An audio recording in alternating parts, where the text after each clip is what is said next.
Welcome back, Deutsch Performance guys. Today we have a 2020 RS Q8 in. We are fitting an FI exhaust, so it's from the turbo back, everything, down pipes, mid pipe, rear section. It is valved using the original Audi valves. Along with that, we're doing lowering links. The car is on air, so the lowering links just allow you to sit it a bit lower, and some wheel spacers. Quite an in-depth job to remove the exhaust system, so I'll get cracking on with that, and we'll also do a remap at the end.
Okay guys, I have now fitted the FI exhaust system. As you can see, it's nice and shiny.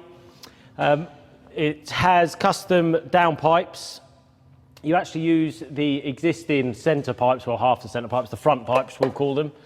Then it goes back into the FI system, into its valved box using the original valve controllers. So now I'm moving on to the lowering links, which fit onto the lower arms, front and rear, and then I'll be putting the spacers on. So let's get on with lowering it.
That's the RS Q8 all done, guys. Aesthetically, all you can see is the fact we have lowered it quite a lot, to be fair.